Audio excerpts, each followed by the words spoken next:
These upmarket shopping malls and chic cafes show that the once gritty working-class city of Glasgow has come a long way. People have developed expensive tastes. Millions have been invested to restore the city to its former glory. These imposing sandstone buildings date back to the 19th century, when Glasgow was a major trading port. Now the city centre has been given a complete facelift. There are new concert halls and museums. Glasgow has become a magnet for tourists. Back in the 1970s, the city was on its knees because the manufacturing industry had gone, and the city fathers, those that run the city, had decided that the investment should be in the city centre, and they went on a sort of 20-year plan to invest in retail, in commerce, and more importantly in arts and culture. Jim Clark is a proud Glaswegian.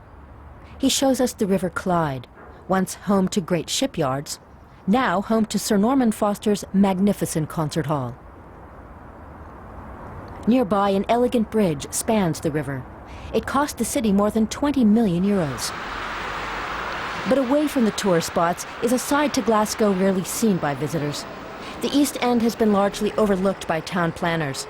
The heavy industry and textile manufacturers have left. Many residents are unemployed, just like their parents and grandparents before them. At the Station Pub in Bridgeton, in the heart of the East End, regulars arrive for their first pint at 11 in the morning. For Joseph, John and David, the pub is a home away from home. They say young people in the area desperately need better job opportunities. Just want the kids to get work. Younger generations. There's been so many lost through families breaking up through no work. You don't get the opportunities, you know.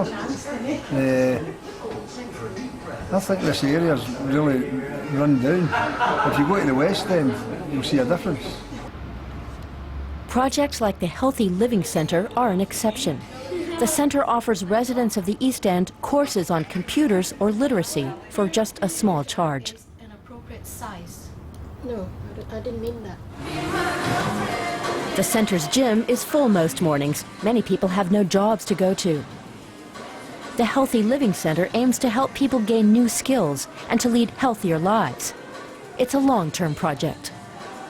Confidence is a huge issue, that there can sometimes be an attitude of, oh, you know, well, we live in one of the most deprived areas in Glasgow, therefore we expect to have health problems, etc. You know, you're used to people not working, you're used to living in benefits. That can have an ongoing effect over the years, and sometimes you get second or third generation families who don't have that high expectation then. But things could be about to change. As Glasgow gears up to host the Commonwealth Games in 5 years' time, the authorities have announced plans to regenerate the entire east end of the city. How are we going to cope with the Olympia? What's the plans for the... We're going to look at the railway station there. We're going to be looking up here at the Olympia building, which is the old cinema, and that will be bought over by Clyde Gateway and brought back into community use.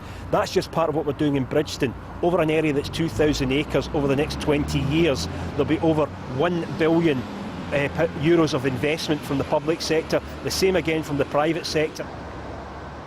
This derelict land will be redeveloped into sporting venues for the Commonwealth Games, as well as an athletes' village.